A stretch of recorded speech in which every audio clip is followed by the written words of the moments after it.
Oh, kita buka dalam doa. Bapak, kami bersyukur Tuhan. Kami tahu rencanamu ajaib. Kami tahu Tuhan, semua yang sudah kau izinkan, kami ada di tempat ini bukan satu kebetulan. Kami tahu ada rencanamu buat pribadi lepas pribadi di tempat ini.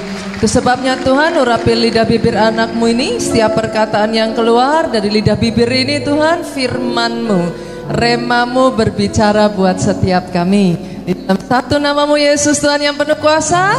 Saudaraku, kau yang diurapi diberkati, katakan dengan suaramu yang paling keras. Lihat kiri kanan sebelum engkau duduk, katakan be blessed. Be blessed. Silakan duduk jemaat Tuhan. Izinkan saya maju ke depan sedikit. Hari ini saya akan membawakan satu firman Tuhan yang berjudul Shout Louder. Berteriak lebih keras. Saya rasa cocok untuk tempat ini, saudaraku.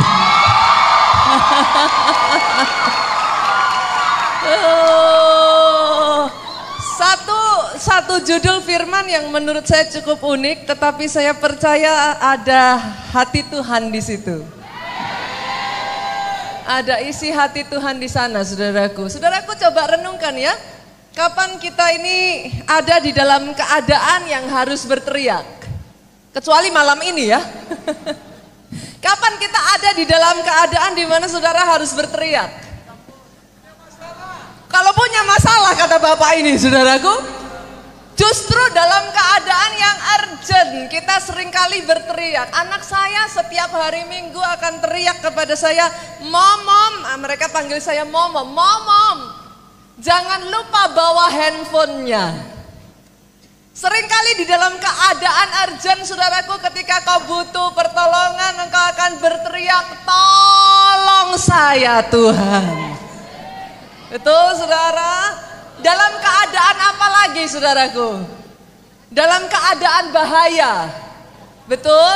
Ibu-ibu di sini yang punya anak masih kecil, kalau saudara lihat anak saudara keluar dari rumah saudara dan tiba-tiba dari arah yang berseberangan muncul kendaraan lari dengan kecepatan yang tinggi, gak akan mungkin saudara berdiam diri.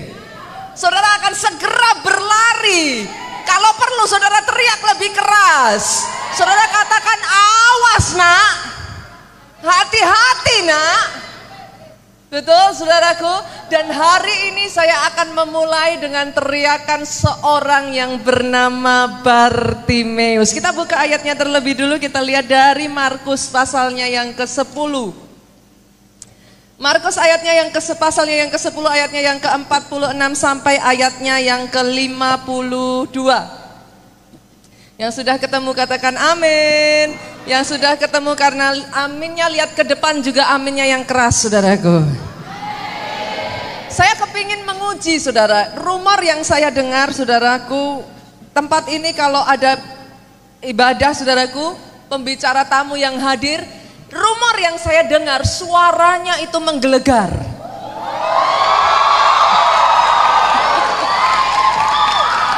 Jadi saya pengen lihat orang Medan kalau baca firman seperti apa. Ayat 46 saya bacakan, bantu saya membaca ayat yang ke-47. Kita bergantian sampai ayatnya yang ke-52. Lalu tibalah Yesus dan murid-muridnya di Yeriko. Dan ketika Yesus keluar dari Yeriko bersama dengan murid-muridnya dan orang banyak yang berbondong-bondong, ada seorang pengemis yang buta bernama Bartimeus, anak Timeus, duduk di pinggir jalan. 47 dengan suara keras 23.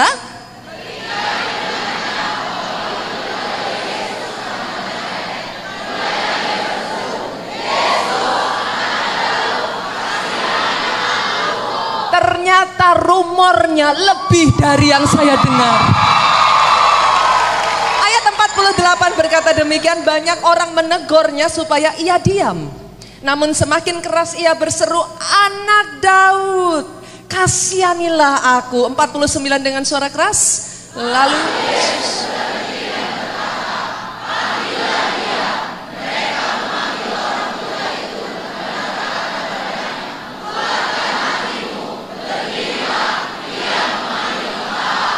ia ia menanggalkan jubahnya, ia segera berdiri dan pergi mendapatkan Yesus. 51.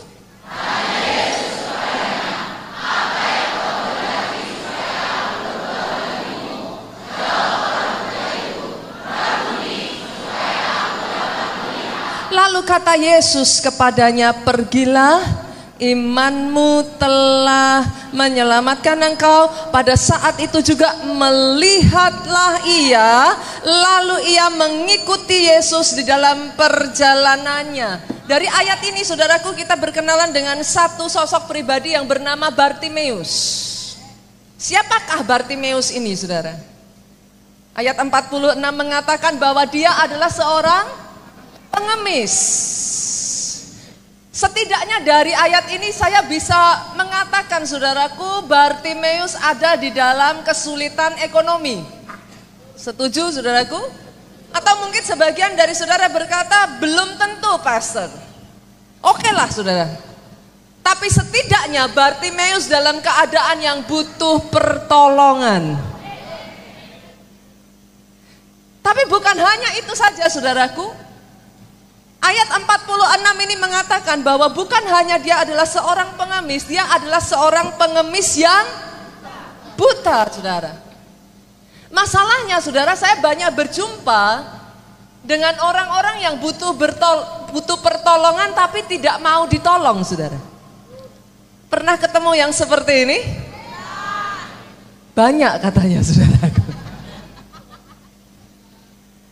Saya berjumpa dengan banyak orang yang ada di dalam keadaan yang buta seperti Bartimeus, tapi nyaman dengan kebutaannya.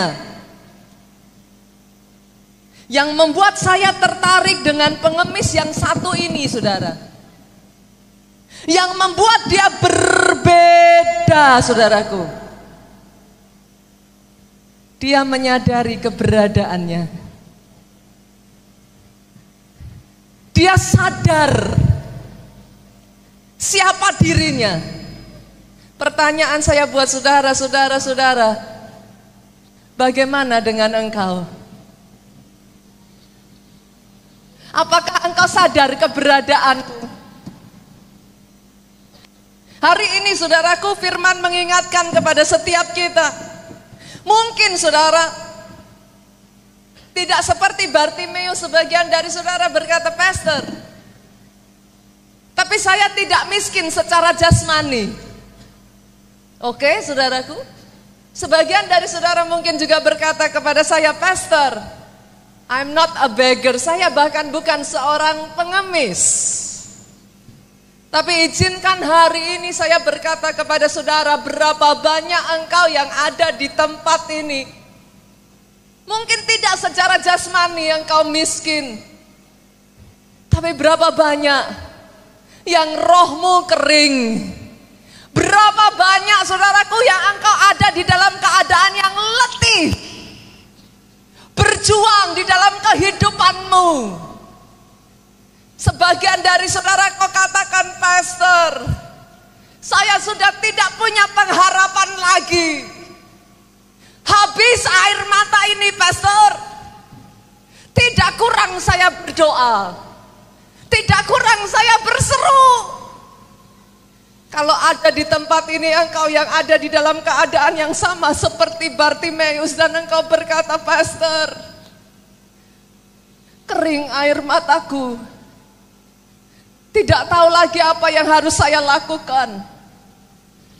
Izinkan saya berkata kepada saudara malam ini adalah waktu yang tepat untuk saudara berteriaklah, Yesus, Anak Daud, kasihanilah aku. Kalau toh ada di antara saudara yang berkata, pastor, tidak kurang saya dengarkan firman diberitakan, tidak kurang saya mendengar orang di kiri kanan saya mengalami mujizat. Tapi bagaimana dengan saya? Mungkin itu yang dirasakan oleh Bartimeus. Kenapa saya belum mengalami? Tapi kalau itu toh keadaanmu, saudaraku, Saya sekali lagi berkata kepada saudara, berteriaklah lebih keras lagi.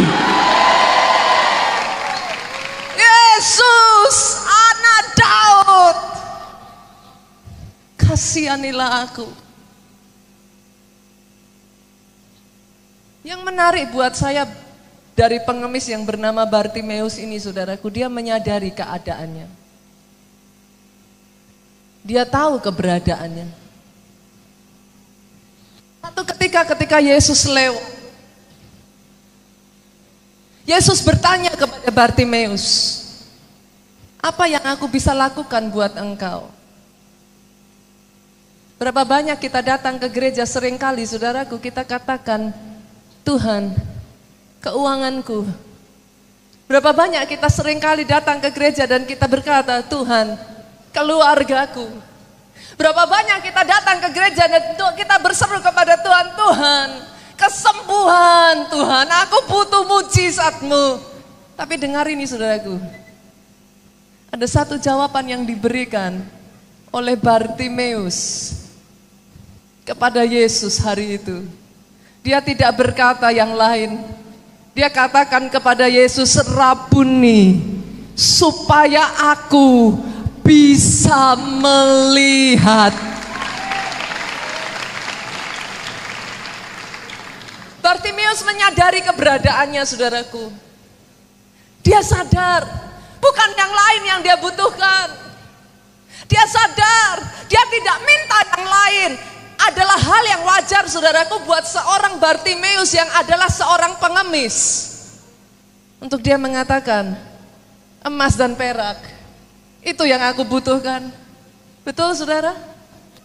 Tidak satu hal yang mengagetkan kalau Bartimeus berkata kepada Yesus, Guru, berikan kepada aku emas dan perak. Tapi bukan itu yang Bartimeus serukan. Dia berkata, supaya aku bisa melihat. Saya tidak tahu bagaimana dengan saudara.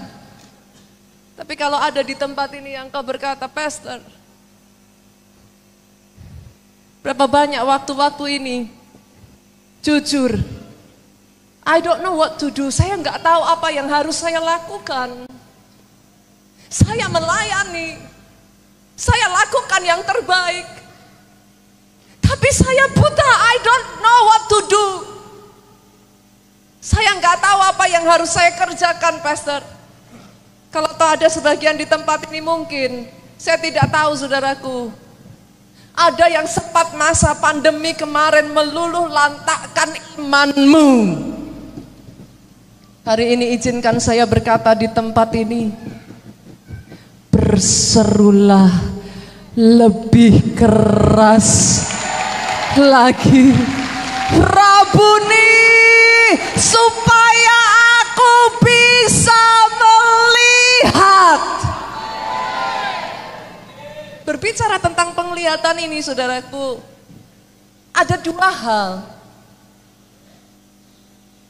Bartimeus berkata, supaya aku bisa melihat, karena dia ada di dalam kegelapan. Ada sebagian dari saudara di tempat ini yang kadang, saudaraku, engkau bahkan tidak bisa melihat keberadaan apa adanya dirimu sendiri. Berapa banyak yang ada di tempat ini seringkali jujur, saudara,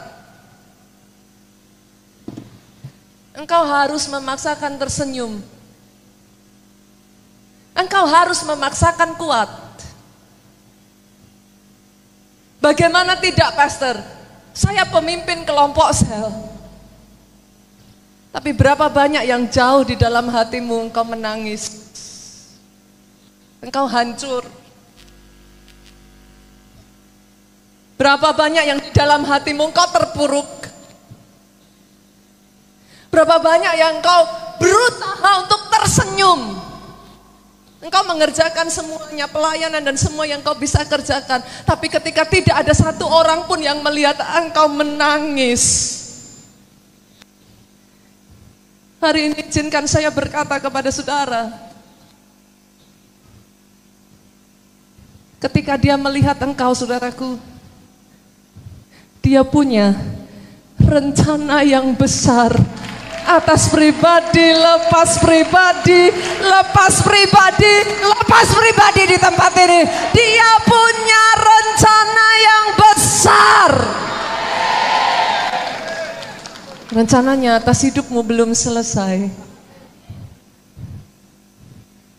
Kalau ada di tempat ini yang kau kehilangan visi Tuhan atas hidupmu, rencananya atas hidupmu belum selesai.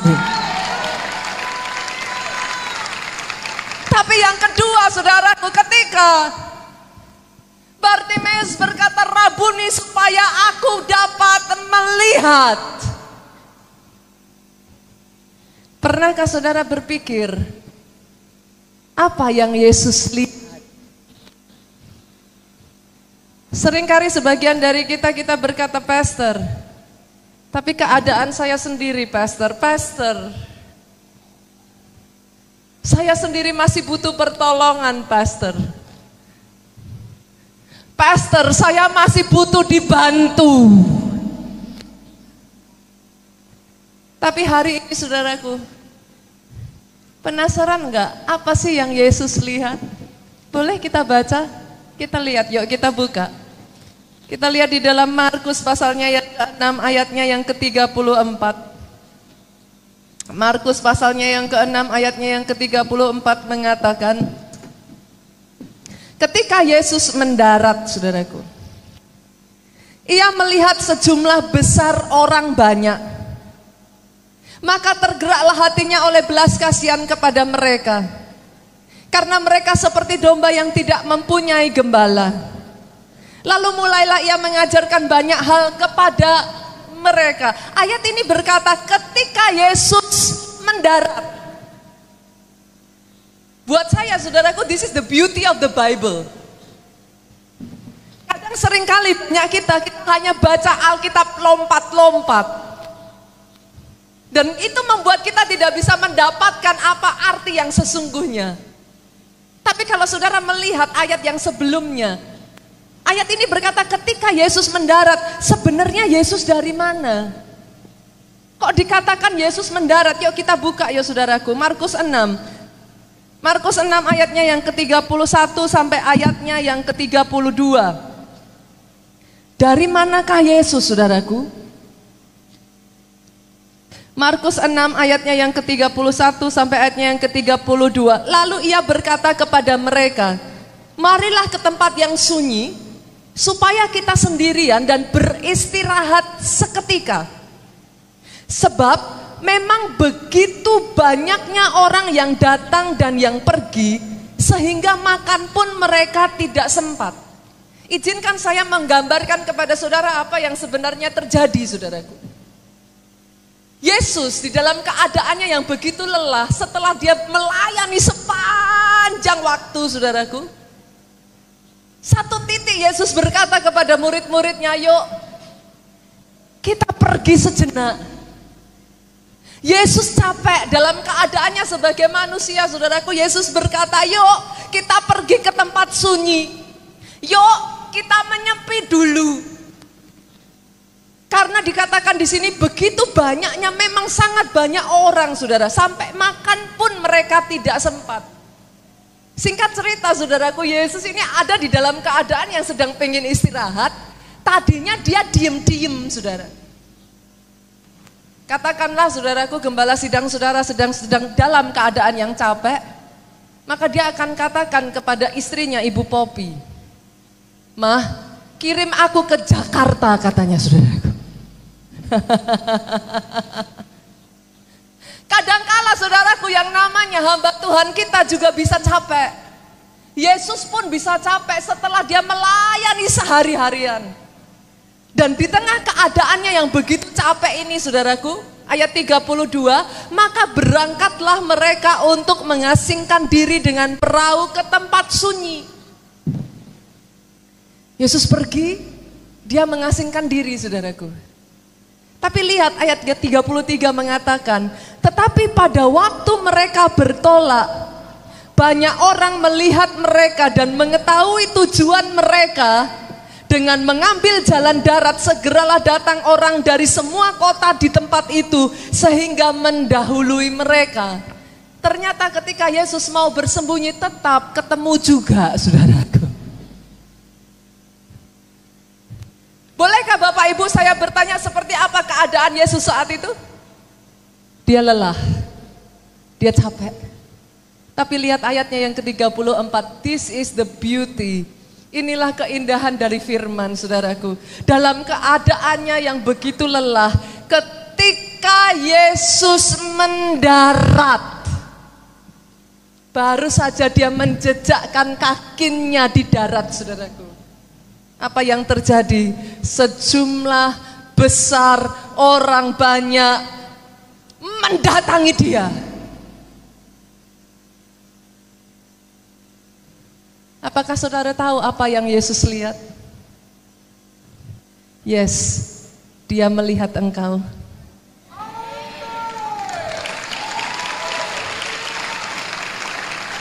Tapi maafkan saya saudaraku, dia bukan hanya melihat engkau. Dia melihat engkau.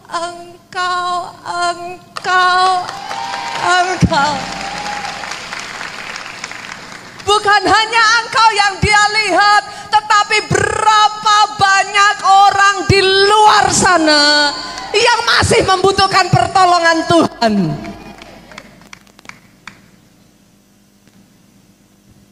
Dia melihat engkau.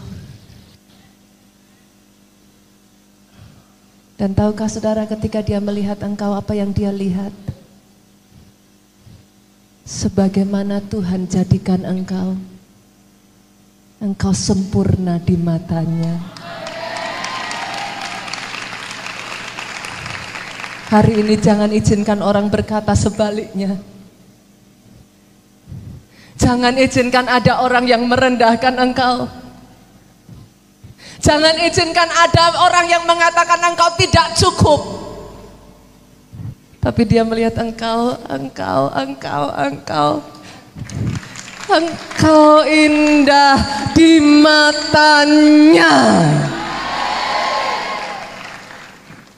Itu sebabnya pastor, kalau sebagian dari saudara berkata, pastor, tapi aku masih butuh dipulihkan Tuhan, it's okay saudaraku. Bolehkah saya berkata kepada saudara, it's okay kalau kau datang di tempat ini dalam keadaan yang hancur? It's okay, GKII membuka rumah ini buat saudara yang butuh pertolongan, aminnya yang paling keras. It's okay kalau kau datang dalam keadaan yang terluka. Tapi senggol kiri kananmu, katakan jangan selamanya, Bu. Jangan seterusnya, Pak. Berapa banyak orang di luar sana menantikan engkau. Yesus bukan hanya melihat kita yang ada di dalam sini, dia melihat yang ada di luar sana. Dan hari ini saudaraku, izinkan saya menantang GKII di tempat ini. Di tengah masa pandemi kemarin, berapa banyak yang suaranya dibungkam. Tapi doa saya, dari tempat ini keluar seruan suara yang berseru-seru di padang gurun. Beritakan keselamatan tentang Yesus Kristus Tuhan. Saya berdoa saudaraku, pandemi tidak membungkam suaramu. Saya berdoa masalahmu tidak membungkam suaramu. Saya berdoa keadaanmu tidak menghentikan engkau. Bukankah itu yang dilakukan oleh Yohanes Pembaptis? Boleh kita baca ayatnya saudaraku? Mari kita lihat Markus pasalnya yang pertama, ayatnya yang ketiga. Saya percaya ini adalah panggilan untuk setiap kita yang ada di tempat ini. Ada suara.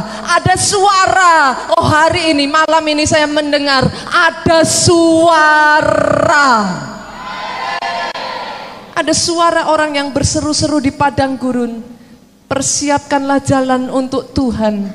Luruskan jalan baginya. Demikian Yohanes Pembaptis tampil di padang gurun menyerukan, bertobatlah dan berilah dirimu dibaptis, dan Allah akan mengampuni dosamu. Saya cukup tertarik saudaraku dengan ayat ini. Kenapa? Karena ayat ini mengatakan, suara itu berseru-seru di tengah padang. Ternyata suara itu tidak berseru-seru di tengah gedung mewah seperti ini, saudaraku. Yang mengerti katakan amin. Suara itu tidak berseru-seru di tengah keadaan yang serba ada, serba tercukupi. Suara ini berseru-seru di tengah padang gurun. Ada sebagian orang yang berkata, "Pastor, saya terlalu sibuk. Pastor, banyak hal yang saya sendiri masih harus lakukan. Pastor, keadaan saya sendiri tidak memungkinkan. Saya butuh ditolong." Tapi hari ini saya berdoa saudaraku, sama seperti suara itu berseru-seru di tengah padang gurun. Di tengah padang gurun kehidupanmu, saya bisa mendengar nyaring teriakanmu. Suara itu tetap berseru-seru.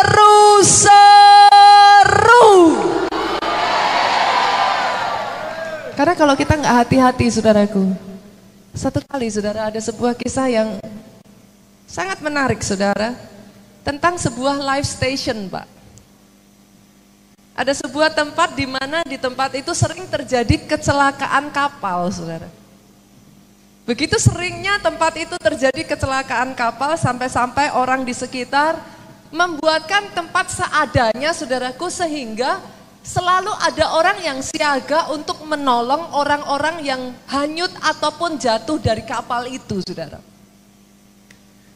Waktu berjalan saudaraku, tempat itu menjadi begitu terkenal karena banyaknya orang yang diselamatkan dari para volunteer, orang-orang yang sukarela membantu di sana saudara. Orang-orang yang sudah diselamatkan ini berterima kasih saudaraku, dan dia mulai melihat, kok saving stationnya kok keadaannya parah ya. Lalu mereka saudaraku mulai sepakat bersama-sama mengumpulkan dana, dan mereka berkata, biarlah orang-orang yang ada di sana yang bertugas mulia ini kita buatkan tempat yang lebih indah saudara. Lalu yang tadinya tempat life saving station saudaraku yang sangat terbatas saudaraku, ala kadarnya, mulailah diberikan karpet saudaraku. Mulailah dipasanglah AC. Sehingga banyak orang mulai berdatangan, orang senang saudaraku, karena mereka merasa tertolong. Mereka bergabung bersama-sama dengan life saving station ini, dan akhirnya mereka nyaman. Berkumpullah orang-orang ini saudaraku, yang tadinya tempatnya biasa, tapi banyak orang yang diselamatkan. Tapi sekarang mereka ganti lantai kumuh itu dengan karpet, mereka pasanglah AC, lama-lama ditambah pasang meja biliar saudaraku. Begitu banyak orang yang merasa terberkati dari tempat itu, mereka mulai membawa makanan, dan akhirnya jadilah tempat itu tempat nongkrong. Orang-orang menjadi begitu nyaman saudara. Tapi sayangnya tidak lagi banyak orang yang diselamatkan. Hari ini saya berseru kepada gereja Tuhan. Gerejamu boleh diberkati dengan semua fasilitas yang luar biasa saudaraku. Engkau boleh nyaman dengan AC yang ada di tempat ini. Engkau boleh punya layar yang begitu besarnya.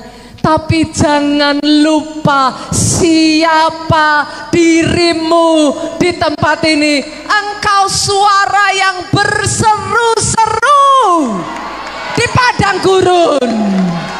Jangan lupakan jati dirimu. You are a messenger of truth. Engkau pemberita kabar baik. Satu ketika saudaraku, saya penasaran saudara. Saya menyadari bahwa kita ini adalah pemberita kabar baik saudaraku. Kita ini kurir-kurirnya Tuhan yang mengerti, katakan amin. Satu ketika saya penasaran saudaraku dan saya mulai cari. Apa ya kira-kira hukuman terberat yang pernah diterima seseorang karena melakukan satu kesalahan gitu saudaraku. Ada yang penasaran saudaraku? Berapa hukuman terlama yang pernah diterima seseorang karena melakukan kesalahan dan karena kesalahan apa yang mereka buat saudara. Kita lihat yuk, kita lihat saudaraku. Saya akan memulai dari peringkat yang kelima ya saudaraku. Dari peringkat yang kelima. Tahun 1976 saudara. Ada seorang pria yang membunuh dengan sadis ketiga tamunya yang adalah istrinya dan saudaranya. Dan pria ini dihukum 10.000 tahun. Lama atau lama, saudara? Ada di sini yang hidup 10.000 tahun? Ini baru peringkat keberapa? 5. Kita lihat di urutan yang keempat, saudaraku. Ada seorang penjahat yang melakukan hampir semua jenis kejahatan, termasuk pemerkosaan, penculikan, penganiayaan, saudaraku, perampokan, pencurian.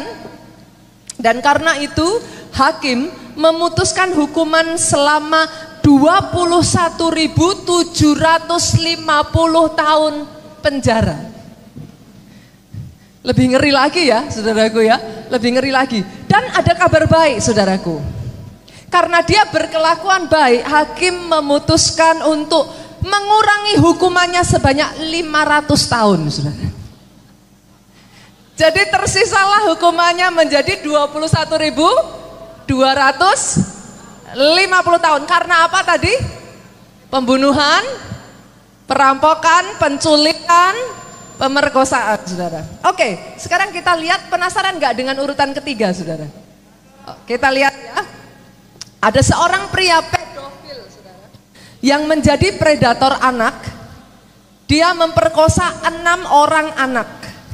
Pada tanggal 23 Desember 1994 di pengadilan Oklahoma, diputuskanlah hukuman sebanyak 5.000 tahun untuk setiap korbannya, saudara.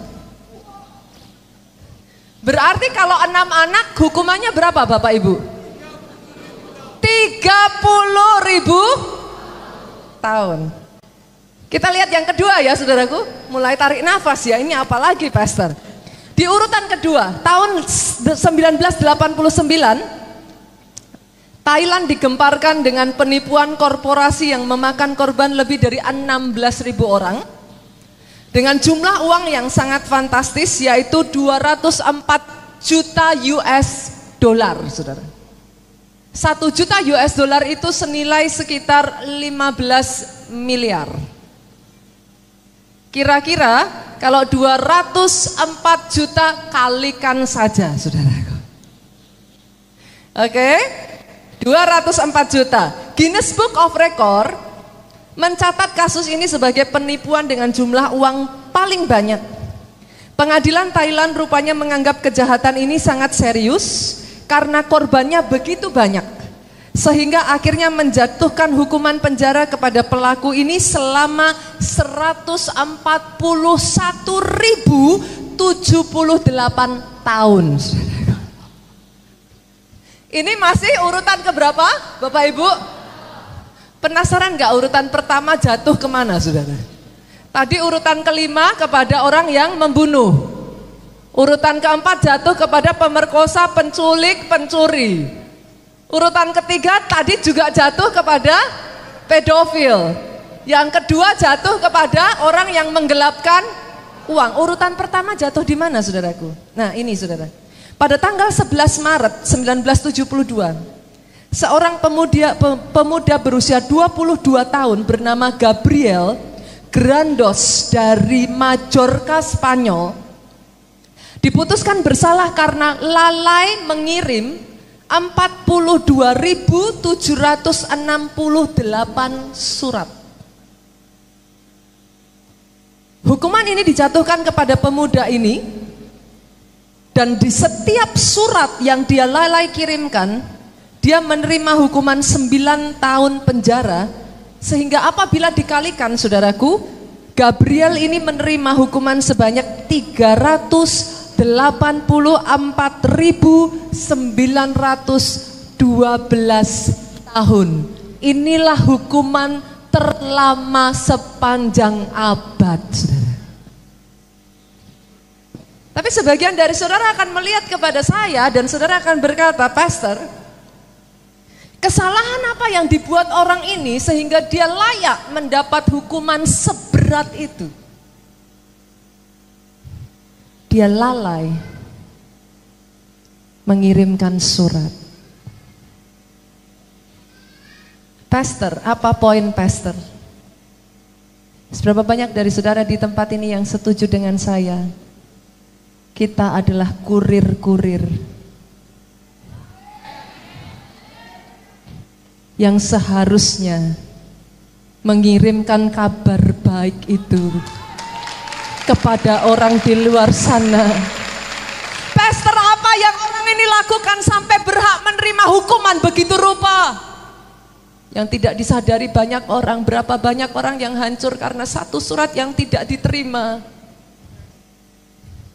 Mungkin surat itu memberikan pengampunan, surat yang dinanti-nantikan yang tidak kunjung diterima, sehingga seumur hidup dia harus mendekam di dalam penjara.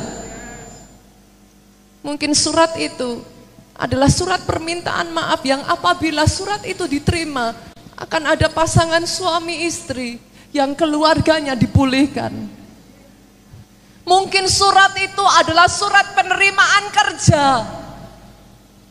yang karena surat itu diterima, ada orang yang hidupnya diselamatkan dan tidak perlu menghancurkan dirinya dalam keadaan yang terpuruk. Izinkan hari ini saya mengingatkan pribadi lepas pribadi di tempat ini, kita kurir-kurir surgawi.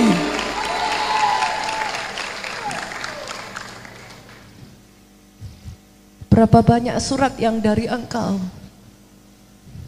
dinanti-nantikan orang di luar sana, saudaraku. Satu surat kabar baik yang kau bawa bisa menyelamatkan hidup banyak orang. Pastor, apa yang harus saya lakukan? What should I do? Bolehkah saudara dimulai dari satu langkah yang sederhana? Minta keberanian ilahi yang daripada Tuhan. Minta keberanian yang daripada Tuhan. Tahu saudara, salah satu alasan saya berdiri di depan saudara hari ini, I was just like you. In case di tempat ini ada orang-orang yang berkata kepada saya, Pastor, saya tidak berani, Pastor. Pastor, mulut saya terkunci. I was just like you. Sampai satu kali, saudaraku, ketika saya masih remaja, saudara, saya berjumpa dengan satu orang di sekolah saya yang begitu nakalnya, Pak. Nakalnya minta ampun sampai guru-guru angkat tangan, Pak. Semua orang di kelas di sekolah itu tidak ada yang berani mendekati anak ini, saudaraku. Kira-kira kalau saudara mungkin ada yang kenal anak seperti ini, dia seperti preman gitulah, saudaraku. Tidak ada yang berani mendekati anak ini. Sampai satu kali, saudaraku, ketika saya berdoa, Tuhan katakan kepada saya, Nita, beritakan kabar baik kepada orang ini. Saudara tahu apa reaksi saya? Dalam nama Yesus. Saya tengking, saudara. Saya katakan pada Tuhan, Tuhan, salah dengar suara Tuhan.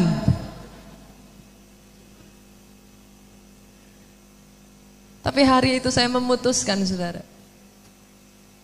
sebagai seorang kurir yang baik, saya harus membawa surat itu kepada siapa? Tuhan mengirimkan surat itu. Hari itu saudaraku saya memberitakan Injil kepada anak ini dan singkat cerita berakhir dengan tetesan air mata, dan hari itu teman saya ini bertobat menerima Yesus sebagai Tuhan dan Juru Selamat dalam hidupnya. Poin saya bukan itu saudaraku. Tapi sejak dari hari itu sampai detik hari ini, yang mana saya sudah tidak pernah berjumpa dengan orang ini selama puluhan tahun saudaraku. Setiap tahun dia tidak pernah lupa mengirimkan pesan kepada saya di hari ulang tahun saya saudaraku. Every single year, setiap tahun dia akan texting saya dan dia akan berkata, terima kasih.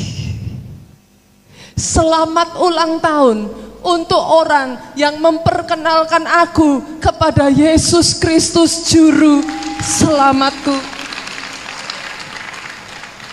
Kadang-kadang saya sampai nggak enak saudaraku. Kenapa? Jujur saya sendiri lupa ulang tahunnya saudaraku. Tapi every single year orang ini akan mengirimi saya sebuah tulisan dan dia berkata, terima kasih. Doa saya saudaraku, satu keberanianmu akan membuat engkau berjumpa dengan seseorang setelah engkau di surga nantinya. Engkau boleh tidak mengenal orang itu, tapi orang itu akan berkata kepada saudara, thank you. Terima kasih. Karena engkau, aku mengenal sahabat terbaik dalam hidupku. Pastor, tapi saya tidak tahu apa yang harus saya lakukan. Bukankah seringkali itu juga yang saya katakan saudaraku? Jujur saudara, dalam kehidupan saya sampai detik hari ini ya, apa yang membuat saya kuat saudara?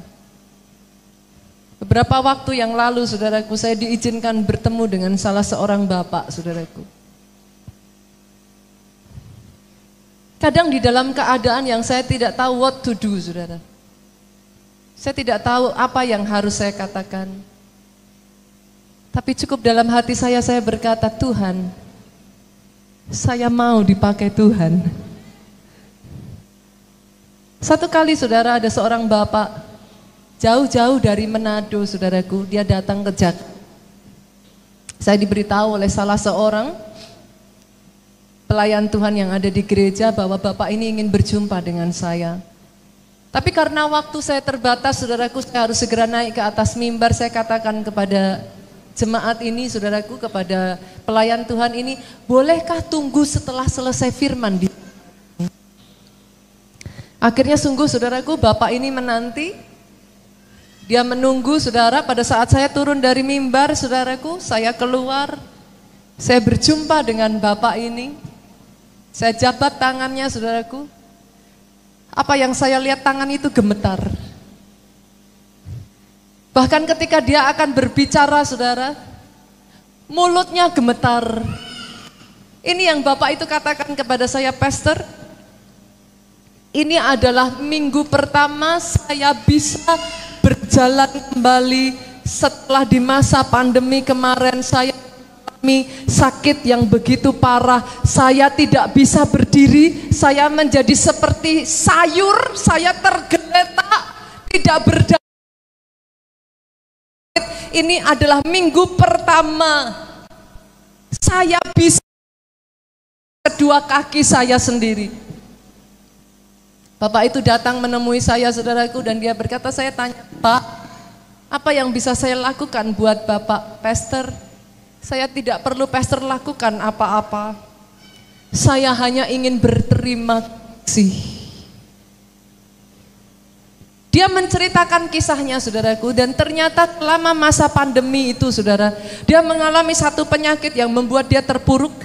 Istrinya meninggalkan dia, keluarganya meninggalkan dia. Bisnisnya hancur lebur saudaraku. Dia berkata kepada saya hampir bunuh diri, pastor. Tapi di tengah keterpurukannya itu, saudaraku, dia berkata, pastor, yang menemani saya di masa-masa itu adalah firman yang saya dengar keluar dari mulut pastor. Firman itu yang membuat saya kuat. Firman itu yang membuat saya bangkit kembali. Dan hari ini saya datang untuk berterima kasih. Bukan hanya saya disembuhkan, tapi dengar ini saudaraku, dia berkata, keluarga saya dipulihkan, bisnis saya dipulihkan. Tuhan memberikan kepada bapak ini satu usaha, saudaraku, di mana hanya dari komisinya saja dia menerima 9 miliar setiap bulannya, saudara. What is your point, pastor? Apa yang kau anggap mungkin terbatas dari apa yang kau katakan? Tapi ketika kau izinkan Tuhanmu menggunakan, memakai engkau, perkataanmu memulihkan orang-orang yang kau bahkan mungkin tidak tahu membutuhkan engkau di luar sana. Minta keberanian dari Tuhan. Tapi dengar ini, bersamaan dengan kau minta keberaniannya, tuntunannya menyertai engkau. Engkau tidak dibiarkan sendiri, engkau tidak ditinggalkan, ada backingnya Roh Kudus. Kadang perkataanmu boleh biasa, saudaraku, tapi satu perkataan kuasanya dibuat menjadi begitu nyata. Saya percaya hari ini ada orang-orang di tempat ini yang kau terima kebenaran firman hari ini. Apa yang kau katakan keluar dari mulutmu dipakai mengadakan mujizat. Jadi atas hidupmu. Pastor, apa yang harus saya lakukan, pastor? Bukan hanya saja keberanian yang dari Tuhan, saudaraku. Bukan hanya adat kuasa yang menyertai engkau, kuasa ilahi menyertai engkau. Tapi lihat ini, saudaraku, ketika engkau melangkah, ada hikmat yang daripada Tuhan. Saya itu kadang, saudaraku, jadi pendeta susah juga ya. Saya banyak ketemu orang-orang, saudaraku, ketika di gereja dan ketika mereka berjumpa dengan saya, ini perkataan pertama yang mereka keluar dari mulut mereka, pastor, saya percaya pastor diutus Tuhan. Oh, saya katakan amin, saudaraku. Puji Tuhan, saya katakan. Tapi setelah itu mereka berkata, saudara, saya percaya Tuhan punya suara lewat pastor. Dan dia nantikan saya, saudaraku. Dia lihat saya. Ketika saya dengar dia berkata seperti itu, saya katakan, hah? Saya melongo, saudara. Dia datang lebih dekat lagi dan dia katakan, pastor, saya tahu ada nubuatan Tuhan buat saya melalui pastor. Saya lihat dia dan saya katakan lagi, saudaraku, hah? Saya tahu pastor kenal saya. Saya lebih lagi, saudara, hah? Tahukah saudara, ada banyak waktu, saudaraku, di mana saya kadang tidak mengerti what to say, what to do. Tapi hikmat itu bekerja. Dia taruh perkataan dalam mulutmu, sehingga mereka yang terluka hatinya boleh disembuhkan.